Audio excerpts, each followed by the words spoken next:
Days are a little bit screwed up right now in terms of the normal flow. Typically it's Tuesdays and Saturdays. Right now it's turned into Wednesdays and Sundays. Could be Wednesdays and Saturdays. Could just be Saturdays. Who knows what's going on? All I know is that we're here. Now Arthur is in the house with us as well. I like it. Got the bald-headed guy with the shades and the arm flex. I like it very much. So figured I would check in with you guys, see what y'all are up to this week. Man, it's been a weird week. So a little bit of behind the scenes stuff for, us, the early bird. So I've been looking into basically trying to upgrade the garage situation. I'm primarily looking to get an offsite office warehouse type thing, primarily to keep the cars and stuff like that, basically free up some space here in the garage at the house. And thought that I had a space all figured out, only to find out that, well, the fire marshal put the kibosh on that there pretty quick. So, what do you do? I got to wait at least a couple of weeks before that building can, or at least the building owners can get the fire marshal all, greased up and happy. Serious ridiculousness. But if all goes well, I should have an answer in the next couple of weeks. Start moving the Armada over there. Really, it's just going to be Sierra, Revlon, and maybe Foxy. Get this stuff out of the garage, and then hopefully start being able to start doing the show there. But we'll see. Again, no promises on that, mainly because, again, running into some issues with the building, which is pretty much a bit of a microcosm in terms of how stuff typically goes, right? But we're coming out of 2020, coming into 2021. Everything's a little bit crazy and weird. So, you know what? That doesn't surprise me a bit that stuff would stay that way. But as far as that goes, yes, the track rental is coming up. Definitely looking forward to that. The main thing that I'm looking forward to, hopefully, though, fingers crossed, toes crossed, everything crossed, is for DA. So in the meantime, here's the downside. Track's going to be closing after this weekend. And unless I can get in on a track rental, I've got absolutely no way to get any real data on the car. See, the problem is that the Hoosier DBRs, as good as they are not very good at holding up during what I will call loosely no prep conditions. And because they don't hold up very well with that, I can't do that many street hits. And because I can't do that many street hits, the ability to get data is a little bit tough. Adjusting shift points, especially on that 1-2, I've got to have full traction. If I don't have full traction, data is going to get screwed up. So just kind of walking you guys through the fine tuning aspect, I guess, of, trying to get one of these monsters to run a number. The funny thing is that when you start looking into the tuning of these things, it all comes down to the tune with what I'm doing. Because I'm not running any extra boost, and I'm not running any Boostain or Torco or anything like that. Everything is coming down to the tune, what I know I can get away with 93 octane based on the conditions that I'm running the car in, what I will and what I won't do in terms of weight reduction, which I'm still a little bit on the fence. So I figured I would get y'all's opinion on that too. So this is going to be somewhat of a role reversal where it's going to be me asking you guys some questions. What do you guys think I should do? So, and what should I do about what? Well, the idea is this. My understanding, and I don't know this to be 100% true, I'm not really a forum lurker for about a million different reasons, but the primary one being that a lot of times the info that you get, well, you got to take it with a grain of salt, and that grain of salt is about the size of an elephant testicle. So, but the idea was, what is this record? Everybody's always yammering on about a record. Well, what record is this and what record is that? I mean, nothing is more heated than the demon world, right, in terms of records. But anyway, getting back to it, the Hellcat, the Red Eye record, and the Demon record are all pretty, I would think, well-sorted records. But the problem is that you come into this conversation with the understanding that you will be shouldering a massive weight full of caveats. In other words, Did it have the passenger seat? Did it have the rear seat? Was it full weight? Did it have the sway bar? Did it have how much weight reduction? Did it have bumper support? A lightweight battery? What tires was it running? What color is it? And believe me, you guys would be surprised some of the nonsense that shows up in a lot of these, again, quote unquote records. And there's also a lot of sandbagging. You can read into that. There's a lot of bullshit going on in there. And a lot of it has to do with, well, did the guy pull the seat or not? Did the guy do, is it tuned or not? Is it on an unlocked computer? All of this stuff, I guess, makes for fun conversation, but all these little micro records really start to get a little bit cumbersome. So last year, let me just get to the point here. Last year, I ran a 1016, a 1017, and a 1019 in the reverse of that order, by the way. Back-to-back-to-back runs. It was in February. At the track rental, which was in January of last year, lovingly called Moparmageddon for a host of reasons. Again, I don't want to get into that just yet. But look, the car went 20s all day. I think it went 1024 in negative DA. Well, I've already run 1025 in flat slack DA. In other words, 0 DA. And the idea with the car is to get it to run a 10.0, scare up a 9 maybe, but that's a little bit much to ask. But get a stock boost on a true 93 octane, no boosting, no Torco. Get the car to run a 10.0, kind of in full weight, but then I got to thinking about it. Should I do the full weight trip? In other words, I've already got a lightweight battery in the car, which it needs, by the way. And just in terms of cranking amps, trust me, the battery is better than stock. I've already got the Mopar rear seat delete in it, but that's a factory option. And to be honest with you, I think the Hellcat should be available to be optioned that way. I've got a 309 gear that basically came out of an old Scat Pack that, well, to be honest with you, I feel like the car should be available to be optioned that way as well. All things considered, I mean, look at the Red Eye and the Demon both have a 309 option, or it's just mandatory with the Demon.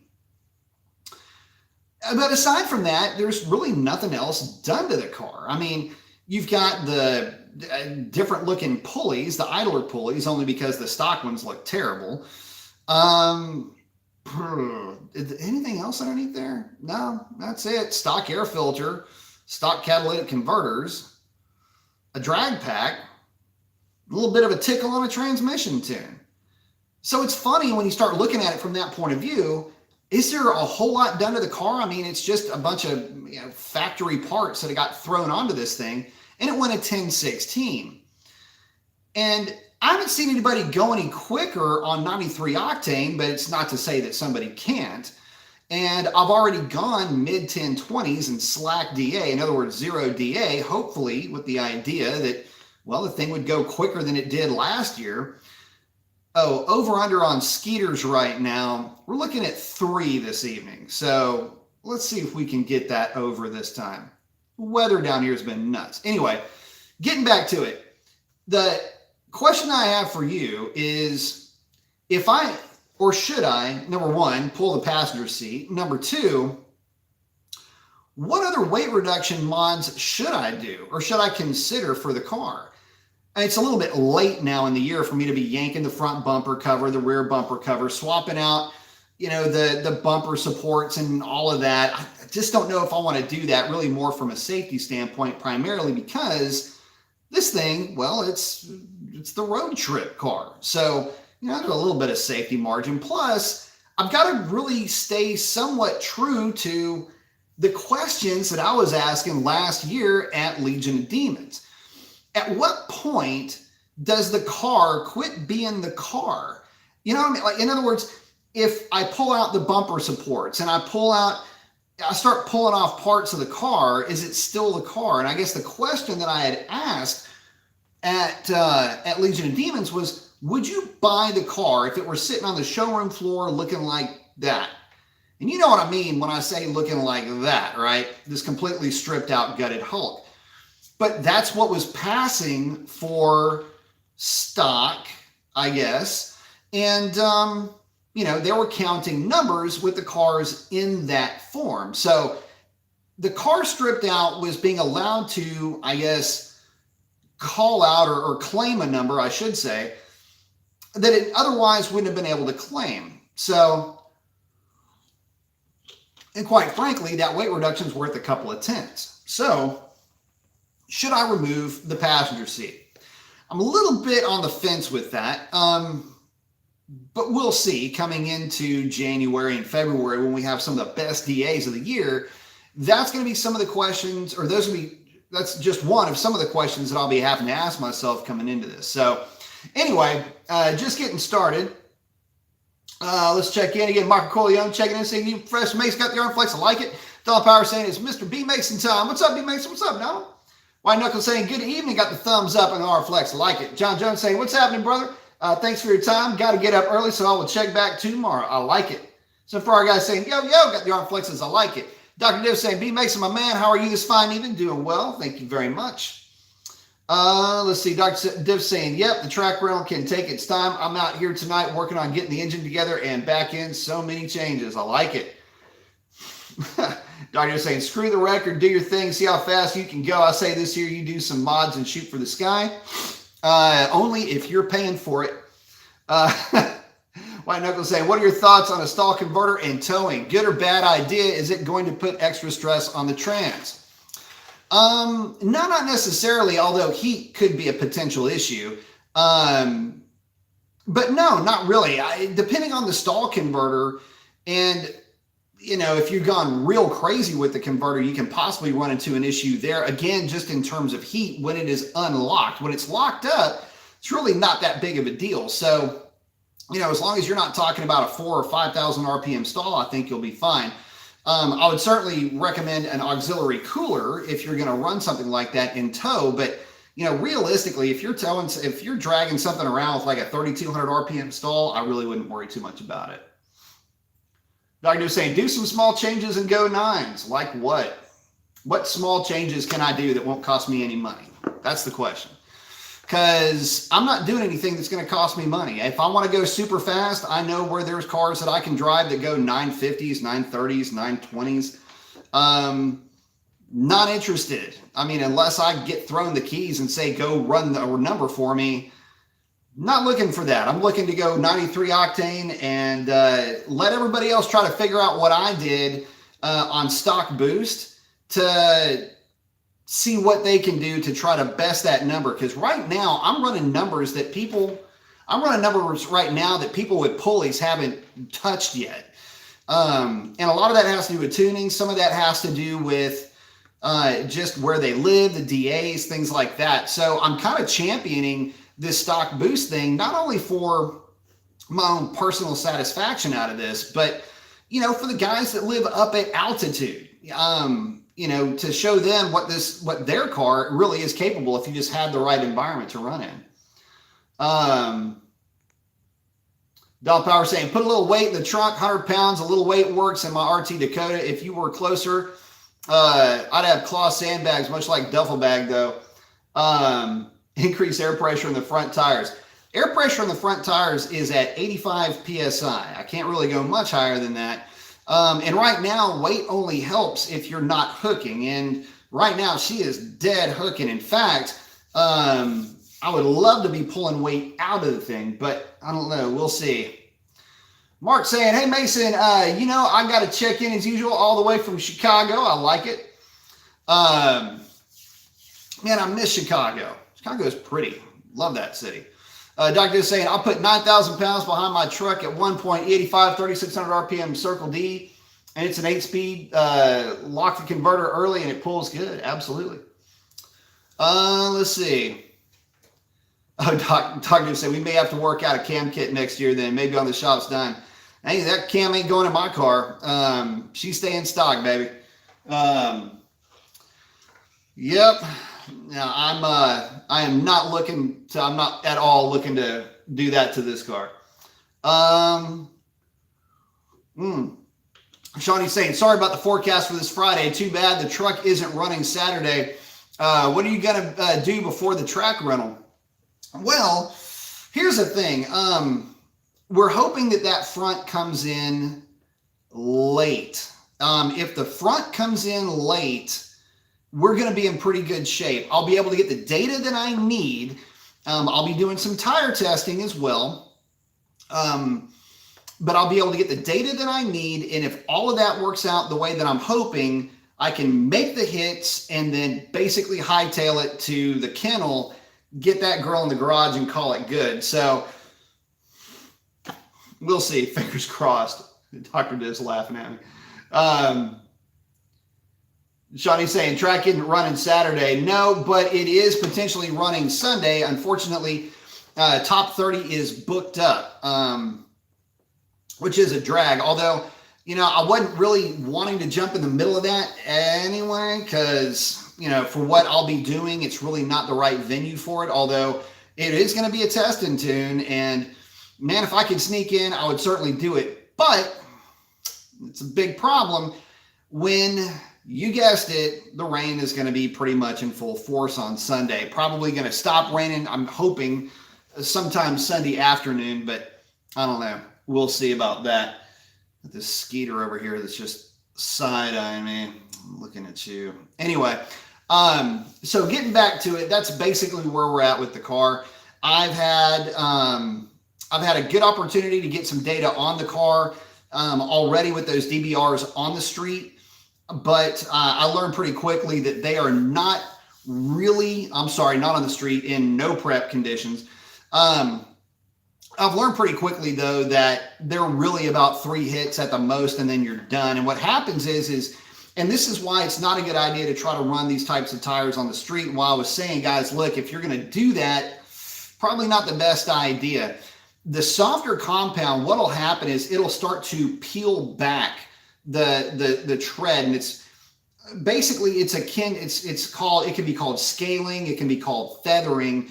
And what ends up happening is that you get kind of this like feathery texture to the tire. Instead of being like almost a velvety, like a smooth texture, you get this like little, how do I explain it? It looks like little scales all over the tire. And the way that you fix that is you take the tires off and you just rotate the rears.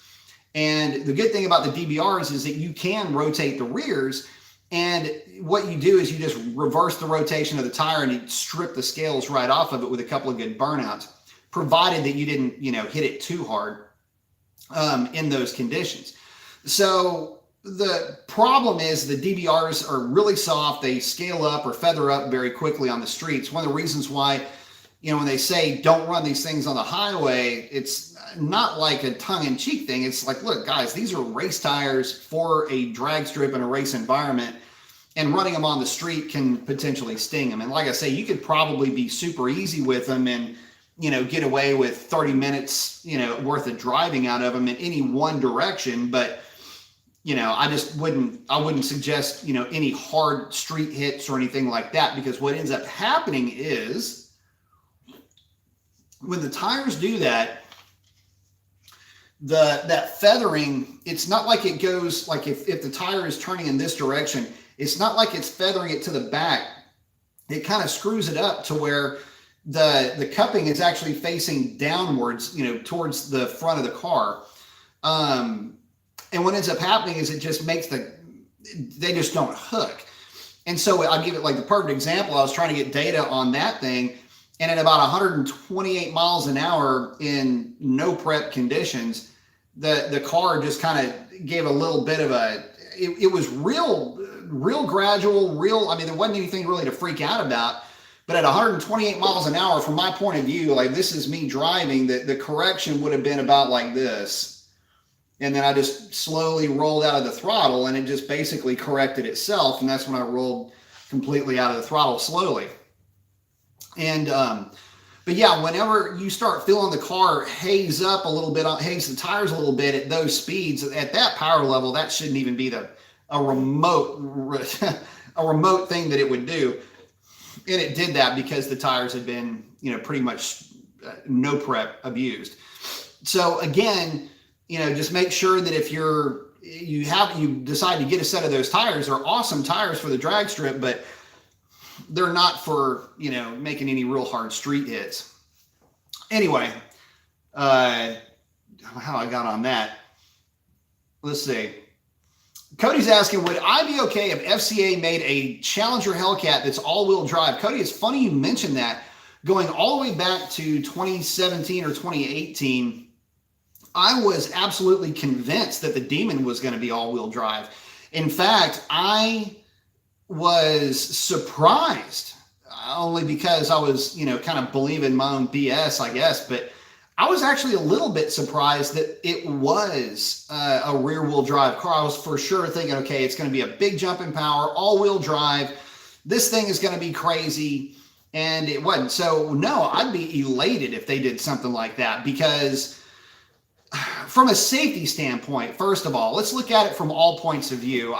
When you're talking about the kind of power that these cars make, the exact scenario that I just played out for you, the Hellcat, 309 gear, good, decent enough air. It wasn't awesome air, just really good air though. Actually, it was awesome air. Probably -50 was the DA. The issue that you run into is that at this weight, the 700 or 750 horsepower that this thing is making right now with the tune, it is 750 horsepower sounds like a lot, and it is a lot,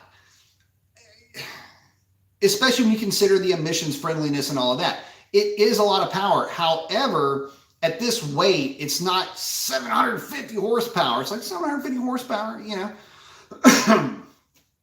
I mean, there's that, right? But it's still a lot of power. And to get the thing to hook on the street, you're just never going to do it. Street tires are a flippin' joke. It's borderline dangerous. And of course, these cars have got a bunch of different nannies that are built into these things to make them safe and, make the thing to where even a novice, is somewhat safe behind the wheel, but you can't break the laws of physics. I mean, you can bend them pretty good, but you ain't gonna break them. And there's some situations that these nannies just can't get you out of. But the big situation that it can't get you out of is just normal straight line acceleration, goofing off. These things, the Hellcats, where they fall short to their little brothers, if you want to call it that, with the 392 cars. Those cars on a drag radial, you can wail on them on the street, on the drag strip, wherever. You can use every one of the horsepowers that you bought. With the Hellcat, you can't, especially if you go tinkering with it. But yeah, a drag radial, you can kind of get them to hook-ish on the street, but let's be real, man. You put a 309 gear, a little bit of a tune, a little bit of there's a little pepper on it. The problem is that it becomes more or less useless for just 0 to 60s and things like that. It just wants to spin the tires all the way through third gear. And then the creepy thing about these cars is that they are big, they're incredibly stable, and that 750 horsepower, it doesn't really feel like 750 horsepower, but dang if it doesn't get you to weird speeds really fast. And you'll figure out, if you've never driven one or ridden in one, it's weird how fast they get to 135 or 140 is really the number, I should say. You'll just be playing around with a car. Yay, we're having fun. Yeah, whatever. And then, oh man, we're going over double the speed limit. Whereas the 392 cars, you can have a lot of fun and you're still go to jail fast, but it's, go to jail and, it's not 140, that the party's pretty much over at about 120 with those cars. Still very fast, but nothing like what one of these things does. And the way that these get to those kinds of speeds with the stock gearing, it's even more creepy. And it's one of the things I've told new Hellcat owners too is, whenever I do the Hellcat 101, it's you will end up driving significantly faster than what you're used to, especially coming from a 392 powered car, because the gearing is different, the noise is different, but you're used to all the same sounds. It's just that when this car goes rah, da, da, compared to when you're 392 just going through the gears, ba, ba, ba, ba, that cadence, that 3 or 4 gear changes, you're doing 85. 3 or 4 gear changes in one of these things with stock gears, you're doing 125. Anyway, getting back to the topic of would I be cool with an all-wheel drive Hellcat? Yeah, I'd be amazingly cool with it. provided that, it had the power to drag around the extra weight. But yeah, I'm surprised they didn't make one, to be honest with you. Let's see. Eddie saying, took your advice from last week and bought a pedal commander. Oh, and a lower Hellcat intake for my 12 SRT8 6-speed. Nice. Should I get the headlight scoop, or are my stock headlights good enough? For the 12, will it fit? I don't know that would actually fit. But yeah, no, you should be good with what you've got at that power level. But the pedal commander is going to be the thing that wakes it up the most. But it's set up to work with a 15 headlight. Let's see.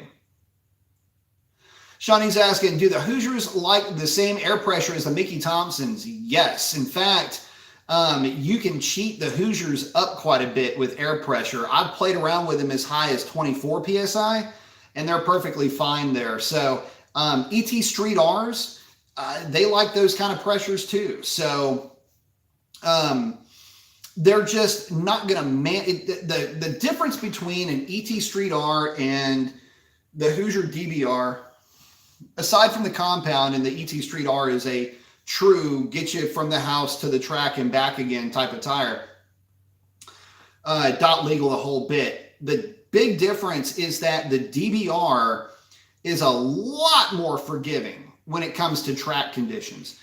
It is far and away, I don't know, far and away is kind of a hard metric to quantify, but in nights where the track prep is somewhat questionable due to just an overabundance of street tire guys at the drag strip, in those situations, the drag bracket radial does a fantastic job because it has a softer compound and it just bites. The initial bite on a DBR is noticeably stronger than it is with a ET Street R.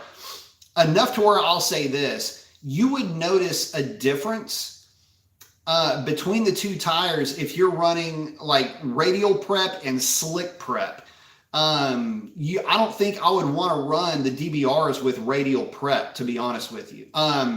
Even though they are a drag radial, it's still a very soft compound, and that thing is going to dead bite at the launch. A lot of traction can actually kind of slow you down a little bit too. You want to have that nice sweet spot where you've got just enough traction to where you've got a very, very slight, like a good initial bite, but you don't want to just be stuck to the track. And that's without getting too deep into all the traction goofy nerdisms. But that's the difference between that and the DBR. So just letting you know. Sean saying, with the softer compound of the Hoosiers, I wonder if they would like 25 or 26 versus 23 or 22. Yeah, I mean, like I say, 24 was the kind of the happy spot. I set them at 24 and I set it and forget it. I didn't, do a burnout and, worry about tire pressures or anything like that. I just, 23 and a half, 24, and you're good to go. Do the burnout and let her rip. Let's see. Cody's saying, I would love for FCA to turbo the 6.2 so that it's not being robbed of power because of the supercharger.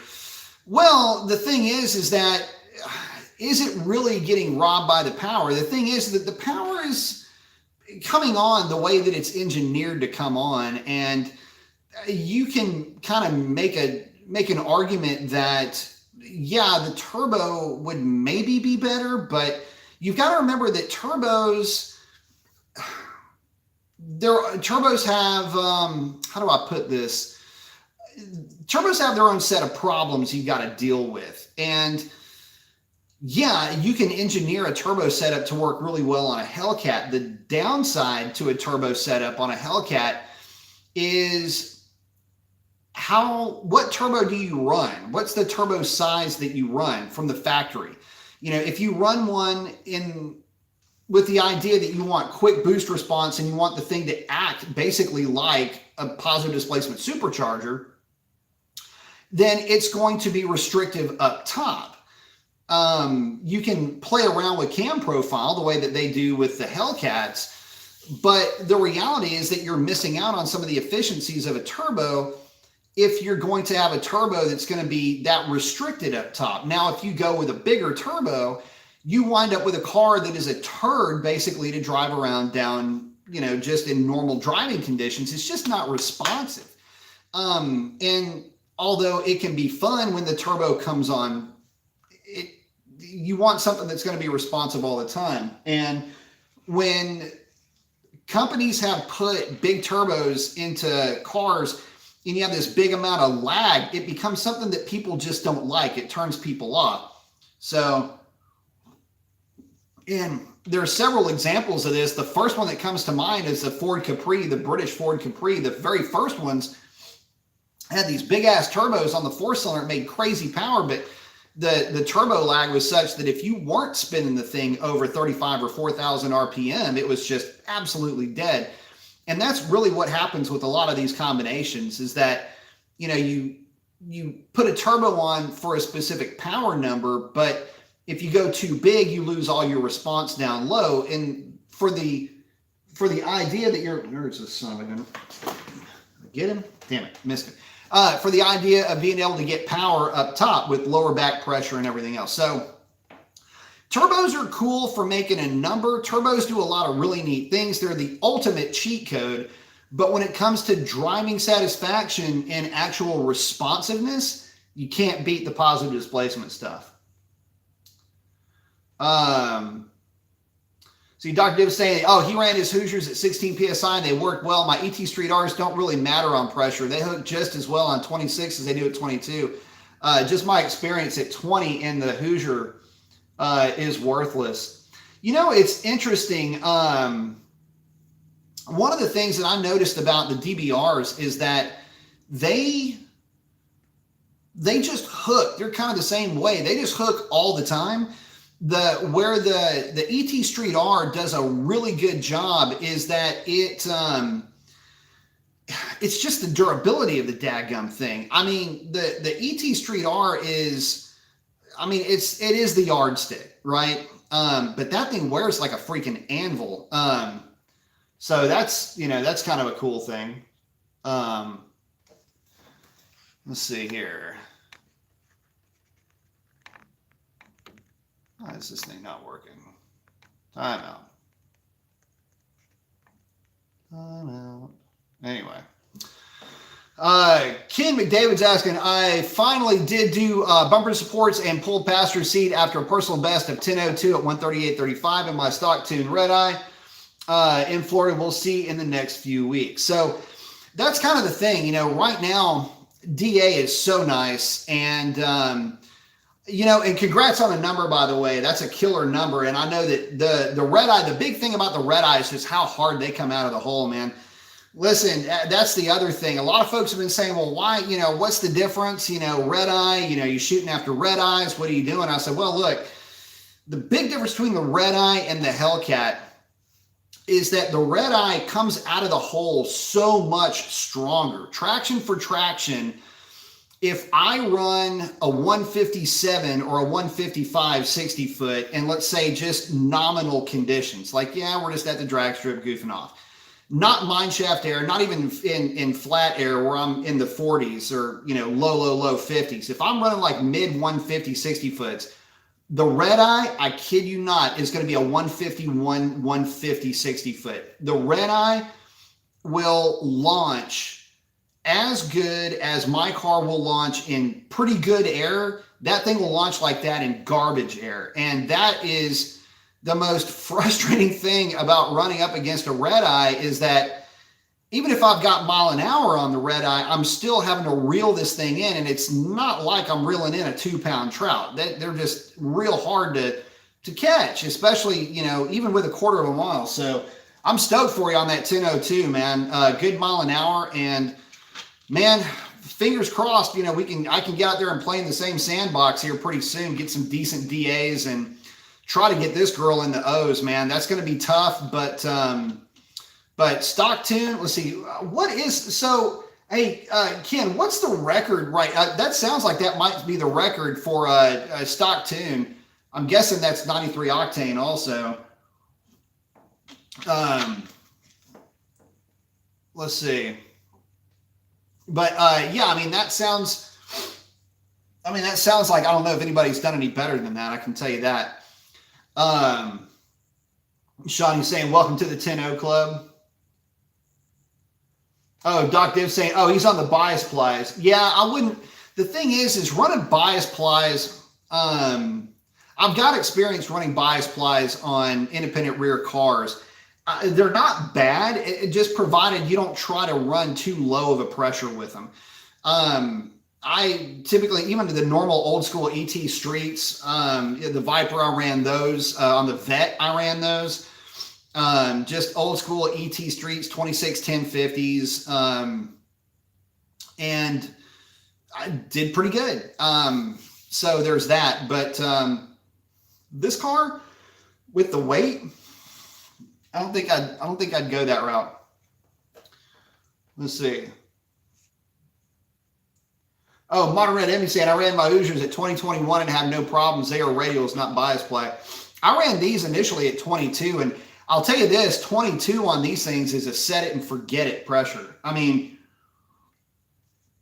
I ran 23 and a half when it went the string of 1020s. What was it, about a month ago? Anyway, it was about a month ago, I ran a string of 1020s with this thing in 0 DA, and that was at 23 and a half. And that was the DBRs.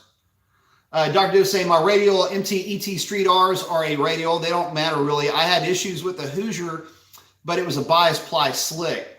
Yeah, I can understand that. Mono Red saying, roger that, Dr. Diff. I'm getting some 17-inch rims and Mickey ET Street Rs and running this weekend. You'll like them. Don Power saying, hit the like button. Yeah, hit the like button. Like, subscribe, share. Your favorite car-related, car-based white noise generator is always happy to have the... Oh, and hit the bell. God, don't... So the weirdest thing is, yeah, like, subscribe, hit the bell. The bell is like the big thing, though, from what I can tell. The like, yes, is good, but the subscribe and the bell is the big one. That's the one that helps me out the most. Or the two that help me out the most. Dr. Div saying, on a turbo Hellcat, it would be cool, but the positive placement below was a snap your neck responsive.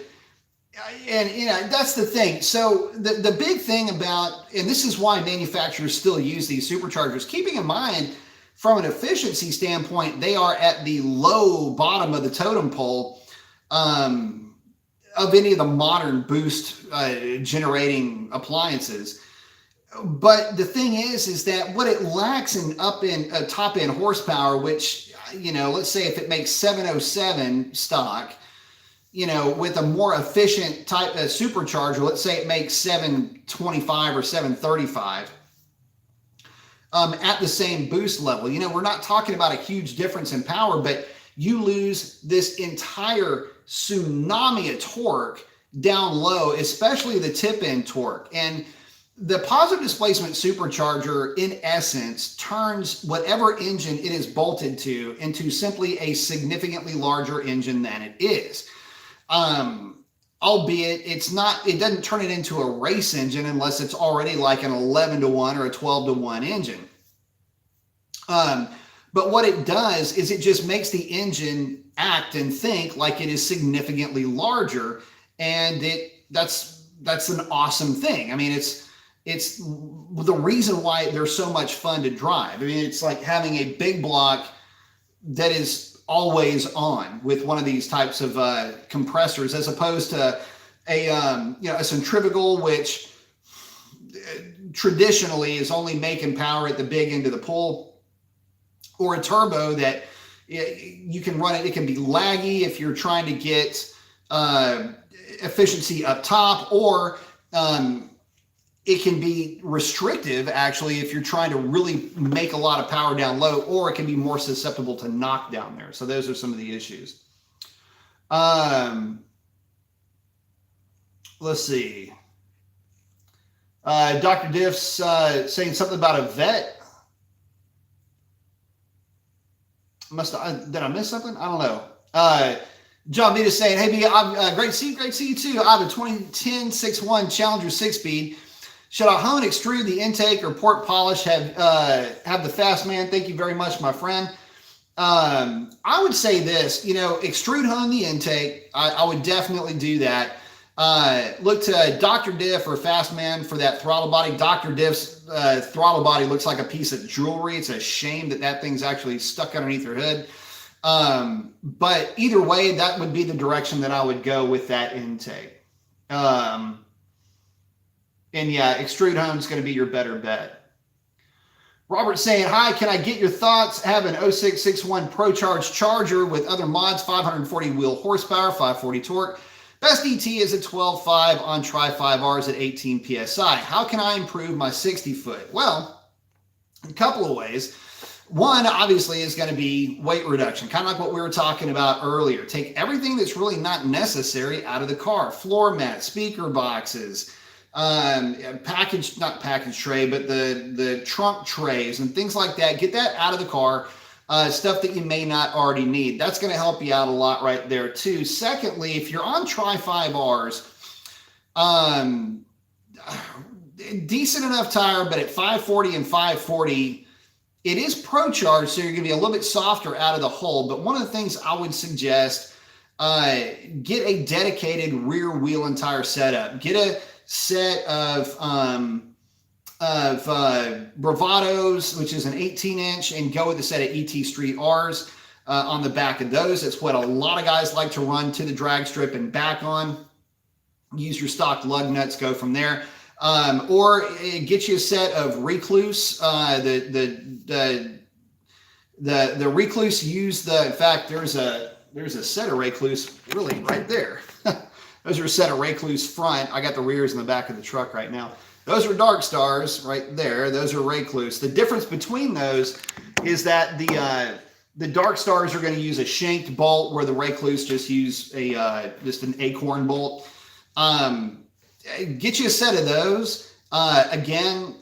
If set of DBRs for the rears if you wanted to go that route, or set of ET Street Rs, again, something along those lines. Again, ETStreetRs.legal, you could drive the thing to the track, run it, and then come back, swap them out. They're easy, again, because they use an acorn style lug nut. Those are the things that I would do. The Tri-5Rs at your power level, you've kind of graduated past that a little bit, I'm afraid. So just know that coming into the conversation, you've pretty much evolved past what those tires can really do. Now, it's not to say they won't work on the drag strip. They absolutely will. In fact, I ran Tri-5s on my stock Hellcat. I ran ET Street SS's on the back of that car. Obviously, the DBRs and the ET Street Rs. The reason why I suggest a more slick type tire in a dot rating is, number one, they're cleaner. You're not tearing up the lugs on the treads when you're doing your burnouts, things like that. And two, they just have more of a contact patch. And for me, it's a little bit more of a safety thing. They're both very stable going down the drag strip. It's just kind of a personal preference. And if you're going to be in for a penny, might as well be in for a pound.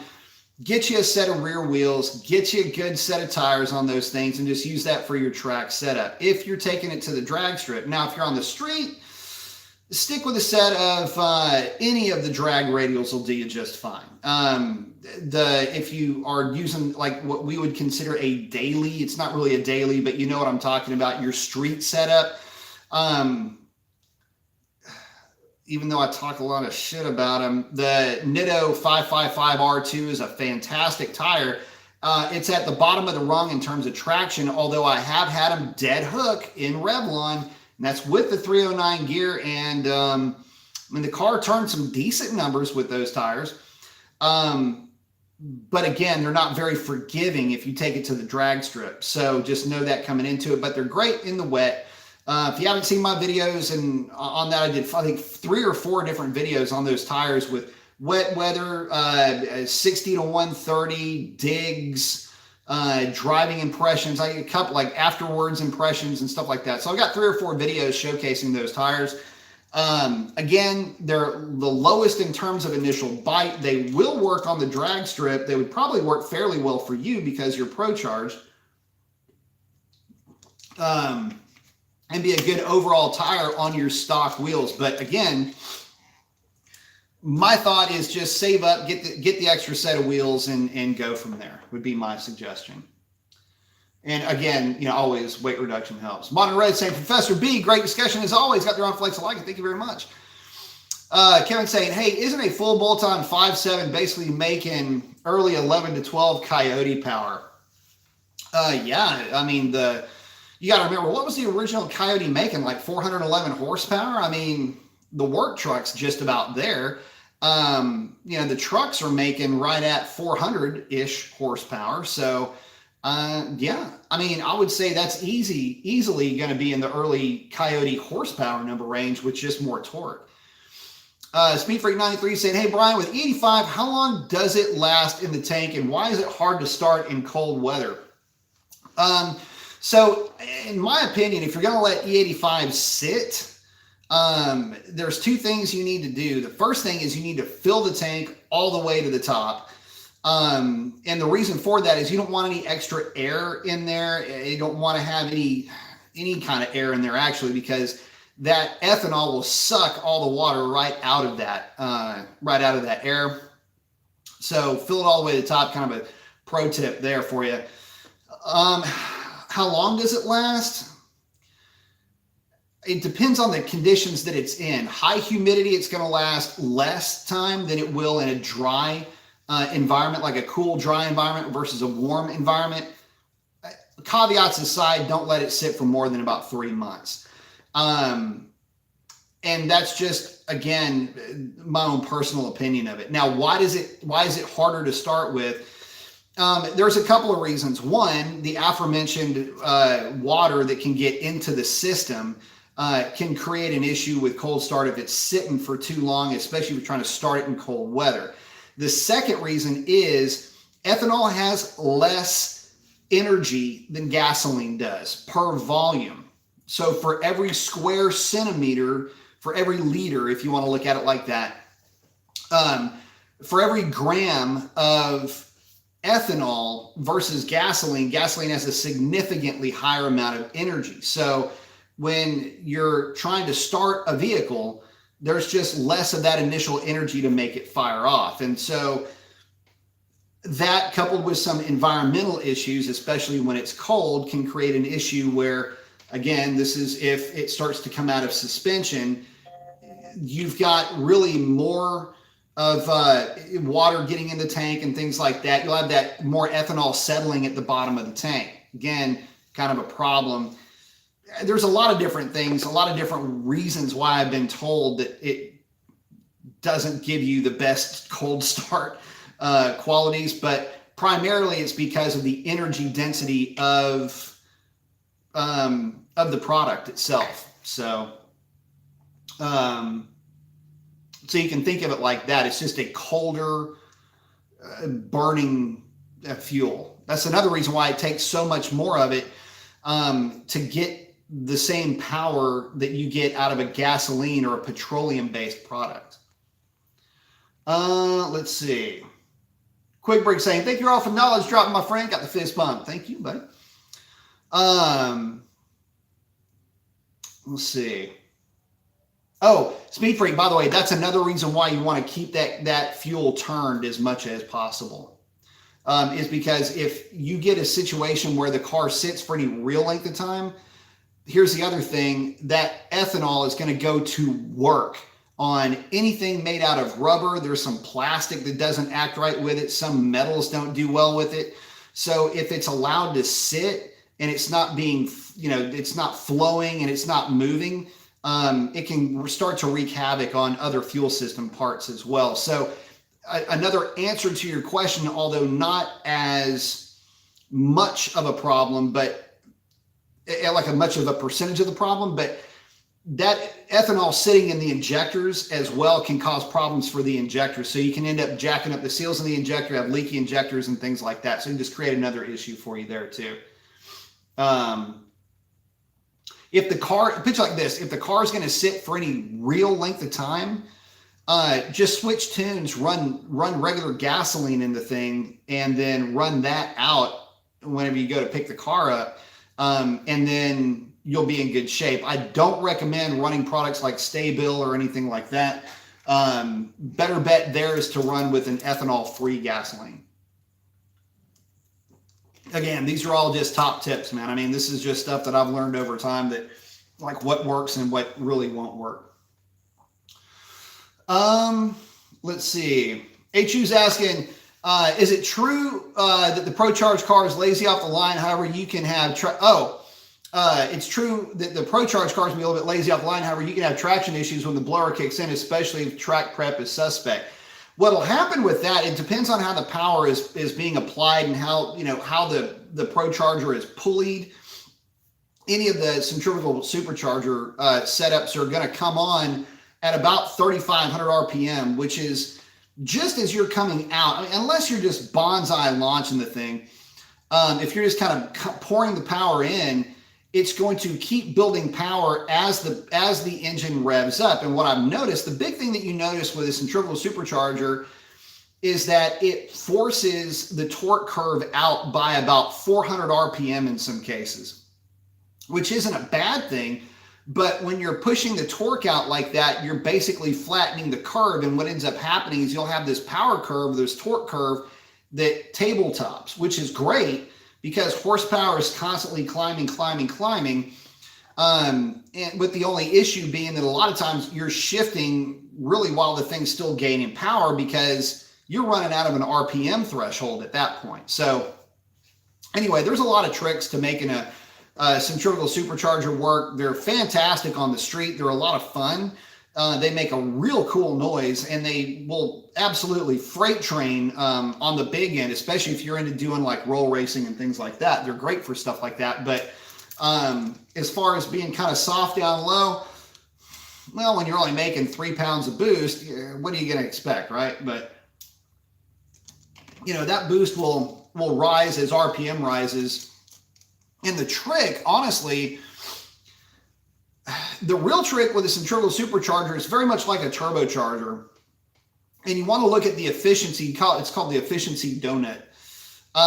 But you want to make sure that your RPM of that compressor is falling within that, basically that efficiency donut. If you've never seen one, just it's something you can Google. It's just efficiency map of a turbocharger, efficiency map of a supercharger, and you'll get a pretty good idea of what I'm talking about. So, if you pulley the compressor to a high RPM segment of its efficiency, then what it'll do is it'll just mean it's going to kick in earlier and it'll significantly make more boost throughout the curve. You just have to make sure that you've tuned and fueled and timed, and you've got, the rotating assembly that's there enough to work with that to where you are hitting that efficiency number at whatever RPM that you want to make peak power at, or what you want your shift point to be, for example. A lot goes into it. A whole lot of car nerd stuff comes into play, but the reality is that when you get it right, those superchargers can be a whole lot of fun. Let's see. Smoking at 5 is saying, howdy B, you're making me keep checking my calendar for the right day. Let's see, HU37 saying, when it comes to the ProCharge 6.1, it could feel a little lazy out of the hole. The NAG1 Trans has a first gear that isn't very steep compared to the 8-speed. Gears could help improve the 60-foot time. Go the set of 373s. You will thank me. Kevin's asking, hey, what gains can we expect from porting the heads, intake, and throttle body on a 5.7? Okay, so a few things. One, porting the heads, you can get a little bit, but don't look to porting the heads to be a big power gainer for you because they're already flowing significant numbers. Okay, so just know that coming into the conversation. When you're talking about a set of heads that's already capable of flowing 320, 330 CFM on any given flow bench, that's equivalent to race heads back in the day. There are big block heads from the 60s, the golden era, if you will. that don't flow what your heads flow right now, just sitting on your pickup truck or in your car. So just know that coming into the conversation. If we're talking about the intake can help. So the intake and throttle body can certainly help. It just depends on how bad your intake is. And just know this too. When I or anybody am working over an intake manifold, it is a blueprinting process more than it is a porting process. Because what happens is you have, and I don't have a manifold here to show you, but you'll have core shift within that manifold where, because it's a multi-piece, it's either a 2 or a 3-piece manifold, if you want to think of it this way. Think of it like a bologna sandwich, right? You got your bread, you got your bologna, and then you got your bread again. If those things come together and one side slides a little bit, you can see how the whole thing's not going to line up. The same thing happens with the manifolds. And also casting flash. You get the adhesives and the sonic welding and all this other stuff that they do. You can have casting flash in the runners themselves. One of the key things that I've noticed with the manifolds is just how weirdly they can be cocked and twisted and shifted, and they all still work fairly fine. It's just kind of funny that, some manifolds that I port take a lot more work than others. In fact, the last manifold that I did, Dr. Diff, I'm looking at you, that was a weird manifold. Now, it was one of the weirdest ones I'd ever done because this is where the casting issues come into play. Normally,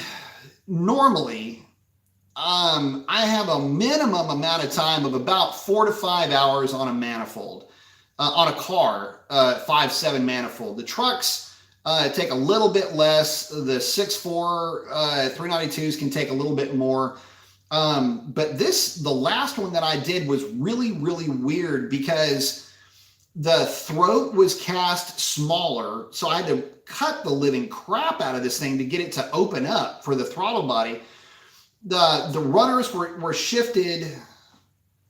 The runners were shifted. The top section was shifted back and it was kind of twisted, the top. So from your point of view, the top was twisted towards the driver's side.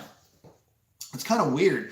Anyway, I had to cut a lot of material out of that thing. And there was another one even before that where it had a ton of casting flash and little ledges and all this other stuff that I had to go in there. And I'm just, cutting a ton of material out. And it was just weird, but that was the one before this last one I did. I said, man, that car, that had to be the slowest 5.7 on the lot. That's how much material I had to cut out of the thing, just so that I had nice, smooth, easy transitions without, weird ledges and casting flash and, just funky, here's a good way to put it. You ever built a model car, model airplane, model train or whatever, and when you take your X-Acto knife or your little clippers and you pop out a piece out of that grid, those little tabs that stick out of those things? You get those with that manifold too. In fact, I always do a before and after, and I send them to Doc Diff so he can show the client, here's the progress on your car. Here's what Mason's up to. This is what he's cutting. This is what it was before. This is what it is now, etc. And I'll send, pictures with the snap gauges, and I'll send all this other stuff. And man, I cut the one before last, or I can't remember. They're all kind of blurring together, but I mean, these things were just gnarly looking. So I guess to answer your question, first of all, it depends on what shape your manifold's in. But yeah, the larger throttle body coupled with a really, worked over manifold, something that's going to allow it to flow the way that the engineers had designed it to flow, taking it for that point, you'll pick up some power, pick up some mid-range, pick up some throttle response for sure. And the thing will just run like it's supposed to run, which is, kind of part of the game too. By the way, where the idea came for all of that was with the LS2 manifolds. If you guys don't remember some of the headaches that guys used to run into with the LS2 manifolds, those were really bad. You'd get a ton of casting flash in those things. like you didn't port them. You went in there with an X-Acto knife and started cutting stuff. It was pretty bad. But in terms of gains, it's tough to say. I mean, you know, walking around number on a manifold, you know, 6 horsepower, 7 horsepower across the board, good torque down low. It'll basically just elevate the power level. You know, it's a good supporting mod, but it's not unless your manifold is just super jacked up, you're not going to pick up a boatload. But if you're modding the car, it needs to be on the short list of what you're going to do to it. So, and listen, guys, if I wouldn't spend the time on one of these manifolds if I didn't think that the power gains were worth it. And the most I've ever gotten out of a manifold was 13 horsepower. Let's see. Brother's asking, what do you think of the 307 rear in the RT57?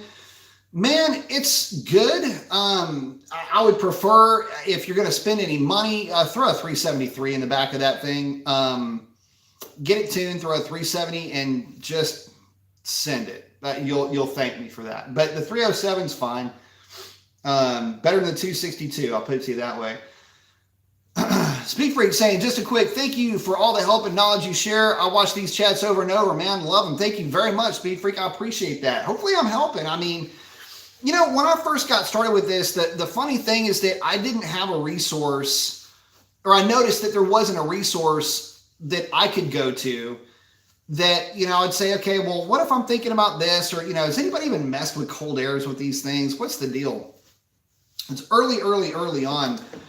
And, you know, I just started, you know, with my background, I was like, well, if nobody else is going to do it, I might as well. So I jumped in the middle of it, and, you know, here we are. So, you know, I want to share that kind of info with you guys because, you know, I get it. It's hard to find good information, and it's hard to find honest information too. I mean, one of the reasons why I got so passionate about doing some of the product testing and everything that comes with that was, you know, you would see these products and it was, you know, it picked up 30 horsepower, or you'd see an internet article or a magazine, or, you know, internet magazine article saying, you know, we did this and that, and it picked up so much power. And I'm going, no, it couldn't have.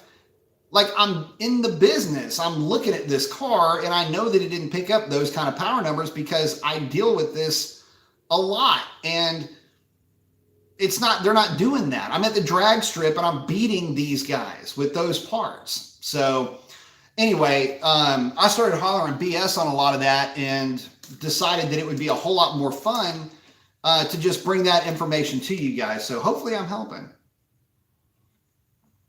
Let's see. Let's see. BB78 is asking, if I was designing engines for FCA, what would your design to replace the 5764 and Hellcat? Well, here's the thing. If I were putting a design together, I would just start from scratch. Hang on a second. I think Torquey's trying to come through here. Hang on. Hey, buddy. Hi, buddy boy.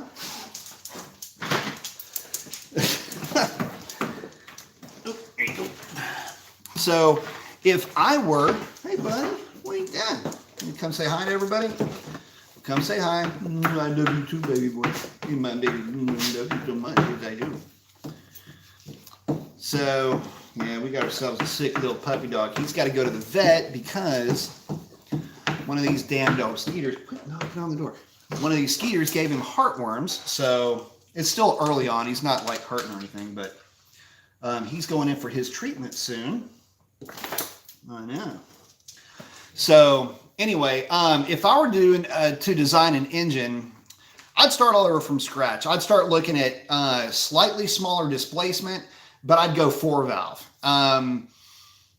Primarily because there's so many. Oh God, what is he doing back there? There's so much more you can do with the 4-valve in terms of efficiencies. Instead of 5.7, I'd probably look at something like a 5.2 or a 5.3.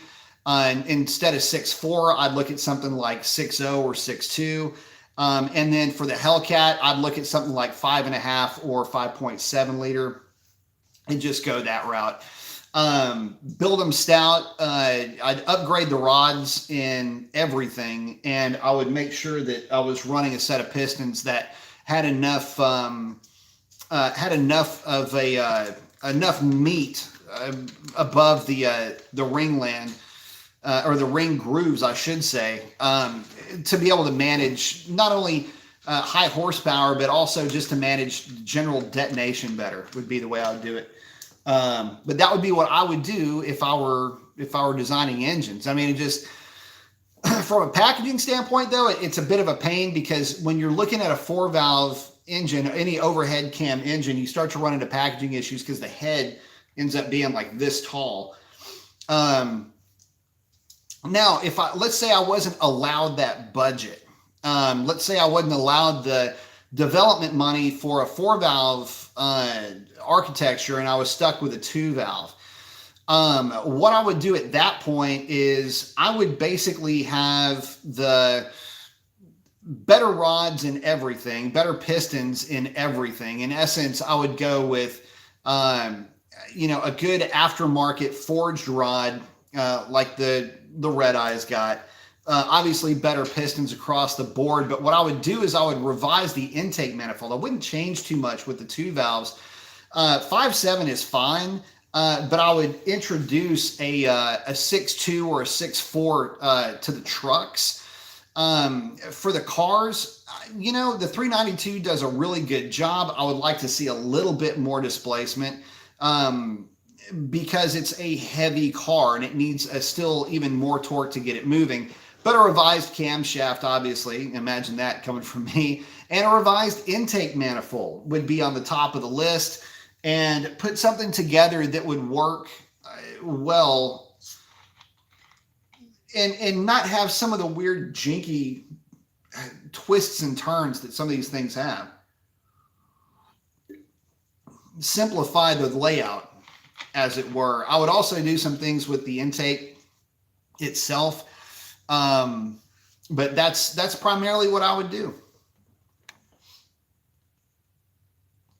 Kobe Warren saying, your live shows are the best. B, you are doing the car community a solid. I've learned so much from you. Hey, you got the arm flex. I like it. Well, thanks, man. I hope I'm helping. Smoda5 saying, I agree. The best sharing knowledge on YouTube. Thanks, man. I appreciate it. Boost Amy saying, why do you and Racer X always do the live chat at the same time? Typically we don't. That might be my bad.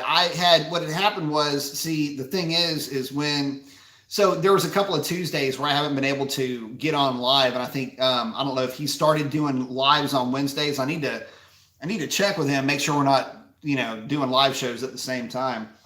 But I'm typically Tuesdays and Saturdays. And I think he recently moved to doing stuff on Wednesdays, which I actually kind of forgot about. Shiv Nation's asking, is there any benefits to a 15-inch wheel drag setup on a 392? Yeah, there is. It's weight savings primarily. Now, how much are you going to get out of that?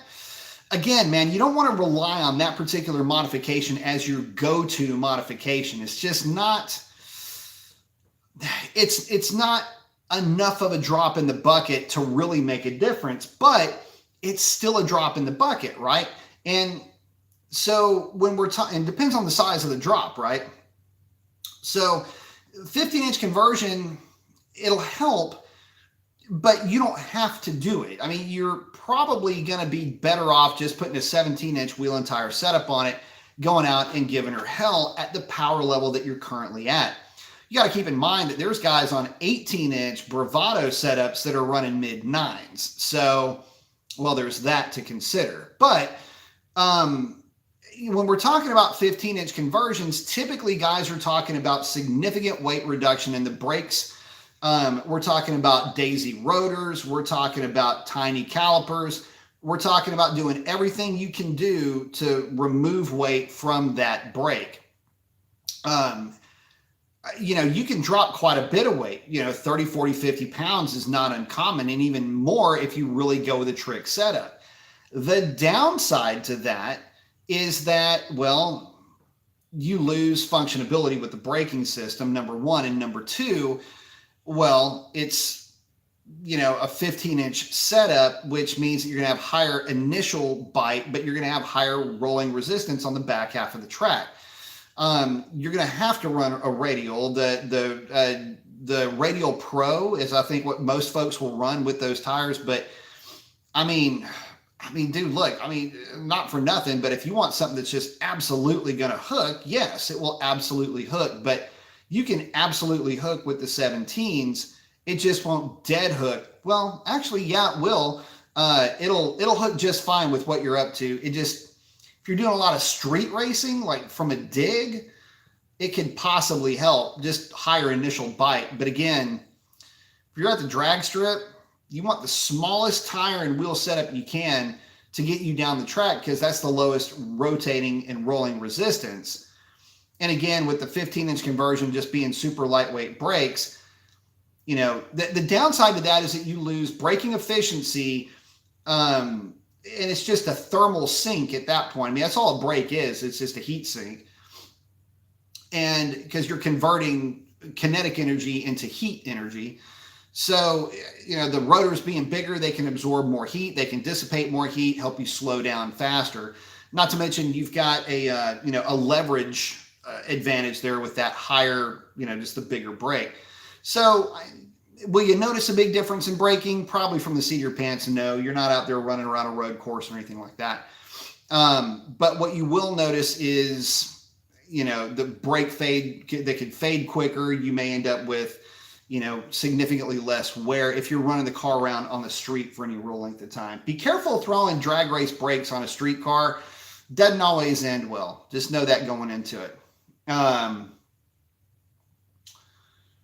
Let's see. Trudy's asking, I don't know much about intake manifolds, but why are they so different car to car? And some seem to have been cleaned out a lot more. A lot of that has to do with just generic manufacturing tolerances. These things are mass produced, and there's, especially with the short runner valve intakes, there's a significant amount of parts that are involved. So there's basically, popping these things together. It could be that the mold over time, they're using the same mold over and over and over again. There's slight changes with that. You've got assembly, just the general assembly process. It's not going to be 100% the same each and every time. So there's a lot of different things that can cause that, I don't know, for just an inconsistency across the board, varying from machine to machine to machine to machine. All of that is going to come into play. So that's why there's such a variance from one manifold to the next to the next. It's just the way that it works. Hey, buddy, you all right over there? Let's see. Smoking a Five's asking, on a 392 with 92 octane, would you tune for 0 short-term knock retard, or is a little bit pulled out timing okay at peak torque? Well, no. You don't want to have any short-term knock retard. If you start seeing any real knock retard, in other words, you start seeing knock sensor voltage in the 2.75, 30 volt range with stock manifolds, yeah, you've probably thrown too much timing at it, or you're running into an issue with fuel quality. So what I'll look at is there's a couple of things that you're going to look at. First of all, knock sensor voltage. If you start seeing knock sensor voltage get real high, you've got a fuel quality issue, and chances are that's real short-term knock retard. If I'm tuning it, I'm looking to see 0 numbers across the board. I'm looking to see on a stock manifold car, I don't want to see voltage above 1.78 to 1.82. Anything over that, it's going to be a timing or a fueling issue potentially.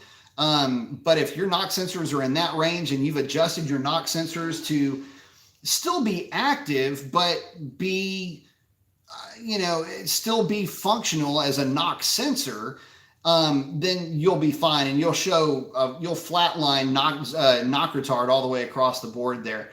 Again, if you start to see, not looking at the knock retard, you're looking at knock voltage. When you start to see some funky voltage in there, and by the way, long tube header cars are out of this conversation already because they are loud as hell.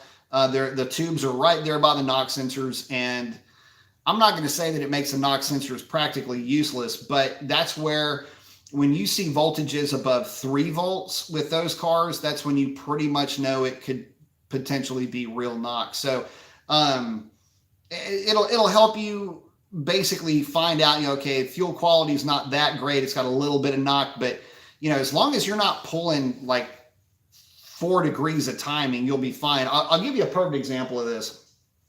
Hellcats, stock. Those things will pull 3 degrees of timing on 93 octane, and it's pretty common to see it in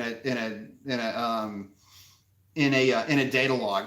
The trucks, on the other hand, those things will pull they'll pull short. You'll see short-term knock retard just cruising down the highway. I used to have a ball. I had my Trinity in my other truck, and I would just have it data logging, and I'm looking at short-term knock retard, and I'm literally just cruising down the road, and it would, -2, 3 degrees, and just feed it back. It's going, what the hell was that? So anyway, these things are known for false knock. It's kind of a tuning pain in the ass with these cars. Those in the know how to adjust the knock sensors, and they know what to look for.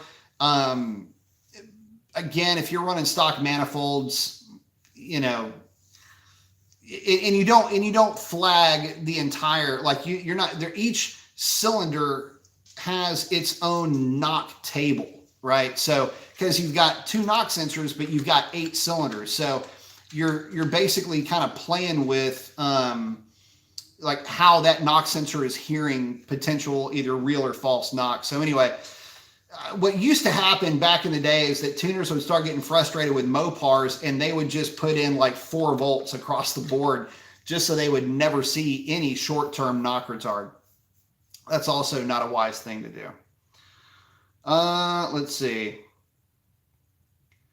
Kobe's asking, why does my Hellcat short shift at wide open throttle? Sometimes or most of the time. Looks like it shifts at 5,800 RPM.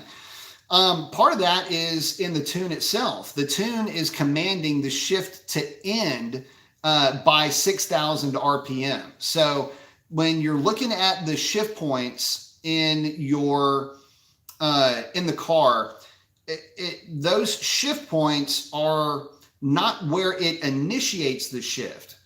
The shift point is where it completes the shift. So if I command a shift point, like say I'm working on a 392 and I say, I want this thing to shift at 6275, then I know that it will complete the shift by 6275, but it might start the shift at, or thereabouts, I should say, because there's a little bit of fudge factor there too. But I know that it will start the shift at, say, 6,100. So that's the reason why. Typically, you'll see it initiate the shift a little bit earlier, and it's looking to complete the shift by 6,000 RPM.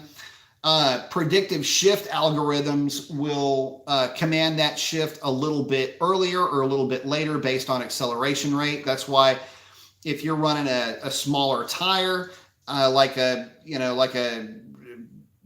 305 45 17, where you've got just a little bit more gear ratio that you're able to capture with that smaller tire, it will show a quicker acceleration rate. So predictive shift algorithms will actually command an earlier shift than it would have commanded with a stock tire size. So unfortunately, you can't really play with that from an HP tuners or a Diablo Sport point of view anyway. So you learn in tuning, like, okay, where you really want it to shift, you're going to set your rev limits in a certain way to where it will allow predictive shift to let the vehicle rev to a certain RPM before it will, initiate the shift, as opposed to just trying to initiate it early. But that's why, and that's not uncommon with Hellcats, by the way. In fact, that's extremely common. Clutched is asking, best gearing for the 6-speed 392. It already has it. It's the 3.92 rear ratio. Let's see. Trudy's asking, who has the best stock intake manifold of the 392, 50, and SS? What are the main differences? Well, I'll say this. The worst of the group is the 392. The 50 and the SS are both really good. They're basically front feeders. If you've got a main plenum, they have their intake is right there up front. It doesn't make any weird S's or any turns. The issue that the 392 has is that it's just got that real funky turn where it bends, comes down, and does some other weird stuff going into the plenum. I think there was a Jeep manifold, if I remember correctly, that had just a straight throat down into the to the plenum. I've been trying to find one of those intakes. I swear, I think I dreamt that up. Anyway, but the 50 is a real good manifold, and so is the 62. But they don't really have anything other than, the 392, the runners and everything else. Those are a runner is a runner, and a short runner flapper is a short runner flapper. They're not really one better than the other at that point. So, the 392 manifold itself is not bad. I mean, you got to look at it like this. Look at Quick Brick's 392. It's got one of my cams, one of my intakes, long tubes, a badass setup. His car weighs 4,650 pounds with him in it going down the drag strip, trapping about 120 plus miles an hour. If you do the equivalency ratio, if you go back and say, okay, well, based on weight and speed, what is that thing making? It's somewhere in the 600 range at the crank. So the intake is good enough to support that kind of power. Now, granted, I've done a lot of work to that intake manifold, but and the data shows that it's flowing really well at that power level. So for you carbureted guys, it's basically right at half an inch of mercury. So that's pretty good at its best, and it's drawing like maybe an inch of mercury at the most. It could be better, it could be lower if the manifold design was a little bit different, but the engine itself, see, this is when you start getting a better or worse. This is where subjective and design concepts really start to come into play, because that manifold works fantastic along with that engine to build power in a way to where it's a lot of torque down low, which it does do the best at, by the way, and mid-range that helps to get these barges up and moving. So there's that to consider. I mean, in terms of being, what does it do in terms of fitness for that particular vehicle? It does really well. And here's a twist. Here's something to consider. Every 1320, every Scat Pack, every SRT, everything that's 392 powered, basically, they're all running the same intake manifold, regardless of how modified they are. Now, you might see somebody run the Vic. You might see you'll rarely, if ever, see anybody running the Holly. But the idea is that they're all running the stock manifold. Whereas on the LS side, you have the MSD, you have the FAST, you have adjustable intake manifolds. You have all of that going for them. For the Mustang, you've got the stock manifold, which is really good, but you've also got the Boss, not the Boss 302, showing my age. But for the older Coyote guys, you'd have the Boss 302. You've got the GT 350 manifold as well. There are options where the 392 honestly doesn't have a viable option as far as an alternative. So it does amazingly well at what it is designed to do, but when you ask more of it, there's just not a lot above it in terms of ceiling, if that makes any sense. Let's see. Smoking a 5 saying, my knock sensor volts act weird. I've had spikes to 4 volts with 0 short-term knock retard, and sometimes they'll be at 1.5 volts with 2 degrees of short-term knock retard. Man, that is weird. I mean, if you see a spike to 4 volts, typically followed immediately by that thing yanking a ton of timing. So, but I know what you mean about the weird thing with the other voltage too. So to your point, one thing that I did notice was a heat-related false knock issue with Revlon.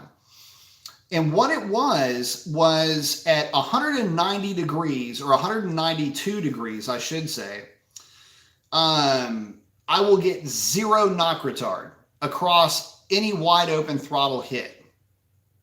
At 194 degrees, it could be random, but sometimes it kind of hovers around 5,600 RPM, which is a weird RPM because that's at a real happy spot with the car, but it'll drag half a degree of timing out of it. And it is like clockwork, and it's temperature based more than it is anything else. And I've looked at it, I'm looking at the voltage, and it's like, it might be 1.2 volts at the most. It's typically less. And this is at wide open throttle. This thing's as happy as it could possibly be. And then it just, based on temperature, I can't find any table that would adjust. Anyway, but you know what? I'm okay with that because half a degree or a degree of timing at that temperature isn't going to really hurt me. And if it's helping it, whatever. And if it's keeping it safe, even more to the yay. So I don't really think too much about, the small numbers. If I see dragging a couple of degrees, it's like, dude, what is up with the fuel quality? That's when I know the fuel quality is kind of snapped up. But again, my knock sensors are in kind of a happy place where, at least so far as I can tell, they're acting like a knock sensor and they're yanking timing if they see anything weird. And if everything's cool, they're just being cool. So whereas before they're going to freak out mode for practically no reason. Some Ferrari guys saying hard to beat the Coyote manifold with high RPM power. For sure, it's tough, especially on that 5 liter. Smoking a 5 say I'll be at 1 volt or less, and then the next sample rate spikes to 4 volts, and then the next sample back to 1 volt or less. You might have a freaked out knock sensor if that's the case, because the only time I've ever seen a knock sensor do that was on a buddy of mine's Charger, and it was the before or after putting a set of short tube headers in the car. And yeah, that thing, it went into kind of weird, just pulling timing for seemingly no reason. You might have a knock sensor that's about to give up the ghost, because there shouldn't be, unless you've got the only reasons why you would see that. I'm assuming everything's cool with the car. The only reasons why you would see something like that with like a 4 volt pop up out of nowhere would be, manifold bolts loose, and you've got a exhaust leak. That'll freak them out.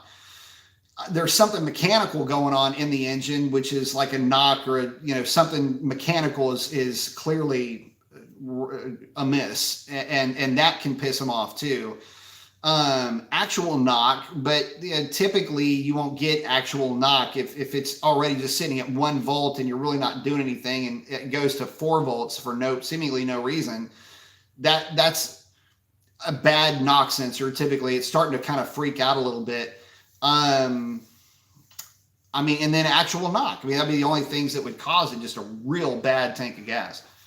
But that'll typically be a much more consistent issue. Like you'd see at higher load ranges, you'd have a consistent pulling back of timing. I've seen it. It's rare when it's super consistent in like first and second gear, but in third gear, and then it gets progressively worse in third, and then can progressively worse on the 4-5 shift at around 54, 55, 5,600 RPM. It's bad gas. Let's see. H237 is saying, I was hitting the rev limiter after the torque converter was replaced.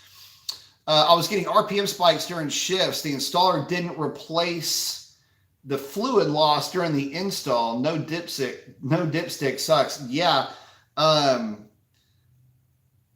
Yeah, why wouldn't they put the fluid back in? There's a dipstick, I think, in the HP70. It's on the passenger side. Anyway, you got to unbolt something, or I forget I haven't messed with one forever. Let's see. Oh, Dr. Div's asking, would I be game for doing a set of heads? Probably not.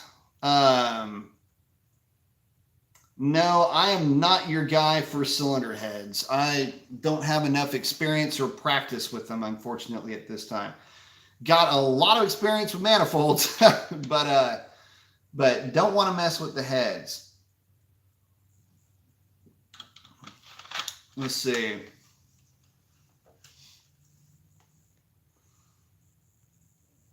I haven't poured a set of heads in years, actually. Smoking 05's saying, what sample rate should I look at the sensor voltage PID 200 millisecond? I don't really ever look at that in terms of sample rate. I'm just going off of, the stock sample rate. I'm going off of the stock sensor reporting in the data log. So that's basically what I'm looking at. I don't really try to adjust any of the, I don't even know if I can adjust. I've never even tried to adjust the sample rate itself. I'm just looking specifically at that sensor and just, making my clicks along as you would normally do. Just kind of scan through it, see if you see an anomaly, run back to the anomaly and just start, I'll expand the actual sample, and then I'll look and I'll try to find out where exactly it started to freak out. That's typically what I'll do. I try not to overthink a lot of that stuff, because what ends up happening is, looking at sample rates and things like that, it hasn't helped me to decipher anything. And again, I've never even had to mess with it. Haven't even thought of it, to be honest. But no, hey, Doc Diff, on the heads, I think you'd probably be better off with somebody that's messed with them and done specifically those heads, because actually they wouldn't be hard to do. I don't know. I'd need a few cores just to play with before I really felt comfortable getting in there and cutting up those heads. In fact, the last set of heads that I did was a set of GT40 Y heads, which tells you how long ago that was. But anyway, getting back to it. So yes, we're definitely looking to get back to the drag strip. I need one more chance to get to the drag strip and at least somewhat passable density altitude conditions, so that I can get the shift points right where I want them. I'll be doing some tire testing along the way, so that'll be kind of fun. But the primary issue that I'm looking to solve is, number one, I want to look for a consistency on that 2-3 shift and on the 3-4 shift. Everything else is good. Things that I've recently fixed was kind of a weird, kind of a funky little stutter on the 4-5 shift that this thing has always had. So fix that on the 4-5 and the 5-6 shift. She's shifting pretty. She's awesome under partial throttle. And, again, she's just doing what she does best, man. Just getting out there and putting a big old dumb looking smile on my face. So she is absolutely a peach. And so I'm stoked she's doing so well. Let's see. Kobe's asking, is it normal to only see 10 PSI on the Hellcat? Yes, it is. I don't think I have ever seen 11 PSI. A lot of folks haven't. Depending on where you live, depending on your altitude, and of course, depending on the time of year, it's not uncommon at all. And I'll even take that a step farther. So I have with mine, I think the only time I've seen on the gauge 11 PSI down here was in some like mine shaft air.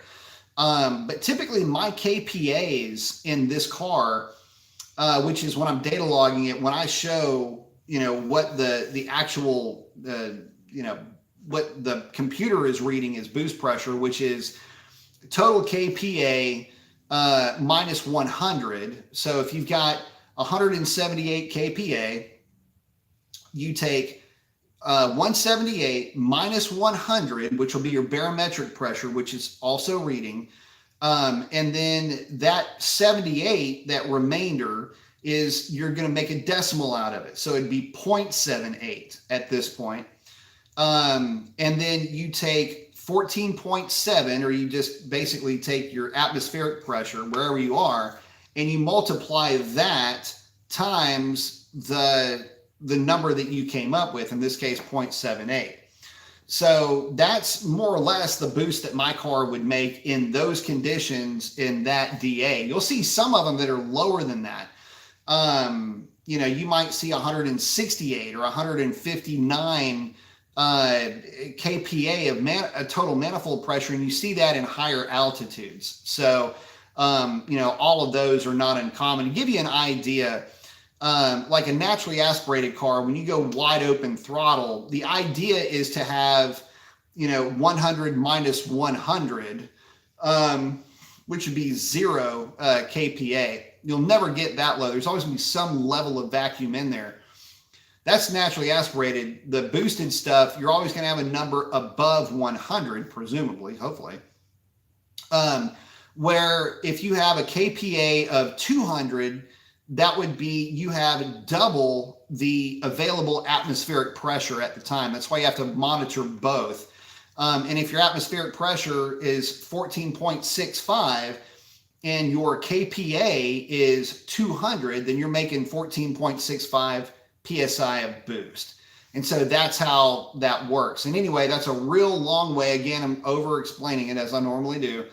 But when you're looking at the data, that's what you're looking at. So when you're showing 10 pounds of boost on your gauge, it's totally not uncommon. Again, it's something that is affected by air temperature.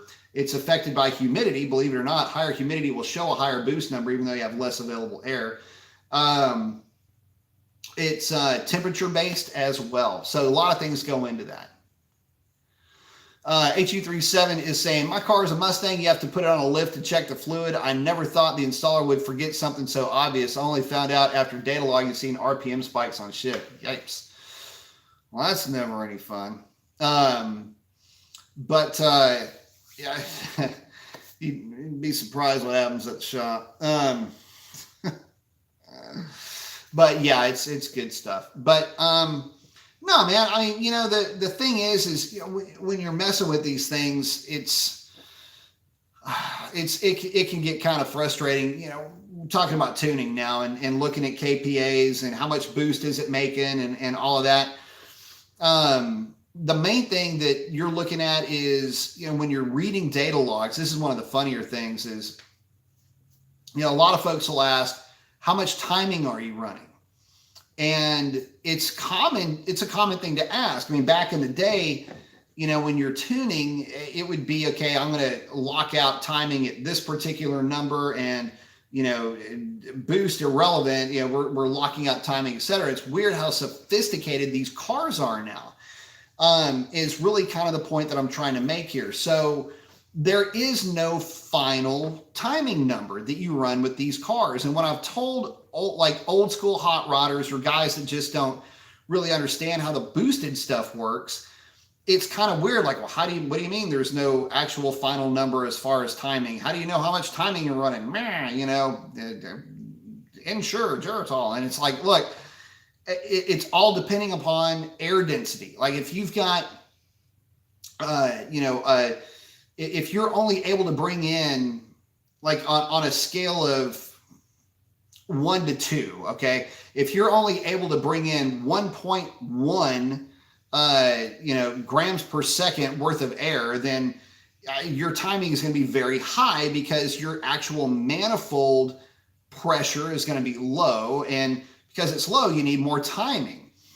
The more manifold pressure you have, the less timing you need because the reactions happen a lot faster, et cetera, et cetera. So if you're in lower DAs and it's making, you're drawing in more air, now you're in 1.35, then your timing is going to be lower. So for the same RPM, you can have this just buffet of timing values, because it's all dependent on how much air the thing is able to bring in. Even at wide open throttle, there's wildly varying amounts of air that it can bring in at that one single RPM because of atmospheric conditions. So anyway, that's just kind of another look behind the curtain, so to speak. There's just so many goofy things that go into tuning that, and I wouldn't even call myself a tuner. I mean, I'm good at fixing some things and doctoring up a tune, or going in and finding, interesting and ways to maybe get the car to launch a little bit better. If I need to pull timing out or make some adjustments for a nitrous tune, I've done a few of those.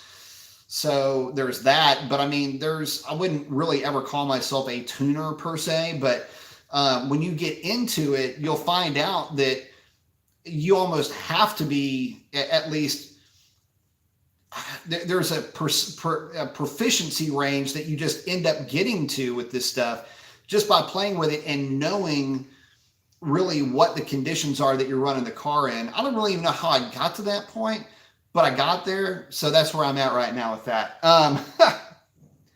But anyway, well, guys, we're coming up on almost we're a little over an hour and 40 minutes. I got to wrap it up because I got to wake up crazy early in the morning. So with that, I'm going to check out. Guys, thank each and every one of y'all for hanging out with me tonight. If you're going to send it, don't bend it. Keep your shiny side up. Keep wearing your mask. If not for yourself and for others, please stay safe. Love each and every one of you guys, and we will catch y'all on the next one. And that is a wrap. Adios.